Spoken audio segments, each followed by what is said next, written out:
Hello guys, welcome back to my YouTube channel. അങ്ങനെ ഈ വർഷത്തെ ക്രിസ്മസ് ഇങ്ങനത്തെയല്ലേ, എന്ത് പെട്ടെന്നല്ലേ ഓണവും ക്രിസ്മസും ഒക്കെ കടന്നു പോകുന്നത്. അപ്പോൾ ക്രിസ്മസ് ആയി കഴിഞ്ഞാൽ ഒരു കേക്ക് ഉണ്ടാക്കുക എന്നുള്ളൊരു നാട്ടുനടപ്പായതുകൊണ്ട് തന്നെ നമ്മൾ യൂഷ്വലി കാണുന്ന ക്രിസ്മസ് കേക്കിൽ നിന്ന് ഒരു വ്യത്യസ്തമായിട്ട് ഒരു ചോക്കോ ബനാന കേക്ക് നമുക്കൊന്ന് ഉണ്ടാക്കിയാലോ. അപ്പോൾ അതിനായിട്ട് ആദ്യം തന്നെ ഒരു ബൗളിലേക്ക് ഞാൻ 2 ചെറുപഴം അഥവാ ഞാനിപ്പോൻ പഴം നന്നായിട്ട് ഉടച്ചെടുക്കുന്നുണ്ട്. നിങ്ങൾക്കിത് വേണമെങ്കിൽ ഒന്ന് ബ്ലെൻഡറിലിട്ട് മിക്സ് ചെയ്തെടുക്കാവുന്നതാണ്.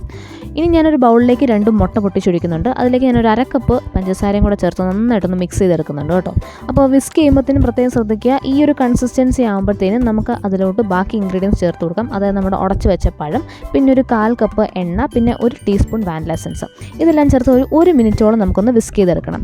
നമുക്ക് നമ്മുടെ ഡ്രൈ ഇൻഗ്രീഡിയൻസിൻ്റെ പരിപാടി നോക്കാം. ഒരു ബൗളിലേക്ക് ഞാൻ 1 കപ്പ് മൈദപ്പൊടി, പിന്നെ 2 tablespoon cocoa powder, 1 teaspoon baking powder, പിന്നെ ഒരു 1/4 ടീസ്പൂൺ ബേക്കിംഗ് സോഡ, ഇതെല്ലാം നമുക്ക് നന്നായിട്ടൊന്ന് അരിച്ചെടുക്കണം. നമ്മൾ മിക്സ് ചെയ്ത് വെച്ചിരിക്കുന്ന ഈ ഒരു മിക്സിലേക്ക് ഇത് കുറേശ്ശെ ചേർത്ത് വേണം നമുക്കൊന്ന് ഫോൾഡ് ചെയ്തെടുക്കാൻ. ഒറ്റയടിക്ക് എല്ലാം കൂടെ ചേർത്ത് കഴിയുമ്പോഴത്തേനും നമുക്ക് ഫോൾഡ് ചെയ്യാൻ ഭയങ്കര ബുദ്ധിമുട്ടാവും. ഇതൊന്ന് മിക്സ് ചെയ്ത് വരുമ്പോഴത്തേനും നമുക്കൊരു 1/4 കപ്പ് പാലും കൂടെ ചേർത്ത് കൊടുക്കണം. അപ്പോൾ 1/4 കപ്പ് പാലും അതും ഞാൻ കുറേശ്ശെയാണ് ചേർത്ത് കൊടുക്കുന്നത് മിക്സ് ചെയ്യുന്നത്. അപ്പോൾ മിക്സ് ചെയ്ത് ഏകദേശം നമ്മുടെ ബാറ്റർ ഈ ഒരു കൺസിസ്റ്റൻസി ആയി കഴിയുമ്പോഴത്തേനും നമ്മുടെ കേക്കിൻ്റെ ബാറ്റർ ഇവിടെ റെഡി ആയിട്ടുണ്ട്. ഇനി നമുക്ക് നമ്മുടെ പാൻ കുറച്ച് നെയ്യോ ബട്ടറോ ഒക്കെ യൂസ് ചെയ്ത് ഒന്ന് ഗ്രീസ് ചെയ്തെടുക്കാം. അതിലേക്ക് ഞാനൊരു ഓയിൽ പേപ്പറും കൂടെ വെച്ച് കൊടുക്കുന്നുണ്ട്. അതിലേക്ക് നമ്മുടെ ഈ ഒരു ബാറ്റർ ഒഴിച്ച് കൊടുത്ത് ഒന്ന് ടാപ്പ് ചെയ്യുമ്പോഴത്തേനും നമുക്ക് അതിൽ വല്ല എയർ ബബിൾസോ അങ്ങനെ എന്തെങ്കിലും ഉണ്ടെങ്കിൽ അതും കൂടെ ഒന്ന് പോയി കിട്ടും. പിന്നെ ഡെക്കറേഷനായിട്ട് ഞാനിവിടെ കുറച്ച് കാഷ്യൂനട്ട് മാത്രമേ യൂസ് ചെയ്യുന്നുള്ളൂ. നിങ്ങൾക്ക് വേണമെങ്കിൽ ചോക്കോ ചിപ്പോ വേറെ എന്തെങ്കിലും നട്ട്സോ ഒക്കെ യൂസ് ചെയ്യാവുന്നതാണ്. ഇനി നമുക്കൊരു നോൺ സ്റ്റിക്ക് പാൻ ഒരു 5 മിനിറ്റ് പ്രീ ഹീറ്റ് ചെയ്യാൻ വെക്കണം. അതിലേക്ക് വേണം നമ്മൾ നമ്മുടെ ഈ ഒരു കേക്ക് ബാറ്ററിൻ്റെ മിക്സ് വെച്ച് കൊടുക്കാനായിട്ട്.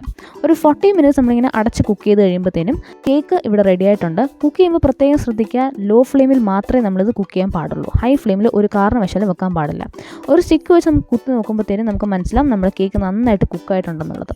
ചൂടാറിയതിനു ശേഷം മാത്രമേ നമ്മൾ ഈ ഒരു മോൾഡിൽ നിന്ന് കേക്ക് എടുക്കാവുള്ളൂ. കാരണം ചൂടോടുകൂടി എടുത്തു കഴിഞ്ഞാൽ അത് ചിലപ്പം പൊടിഞ്ഞു പോകാൻ ചാൻസ് ഉണ്ട്.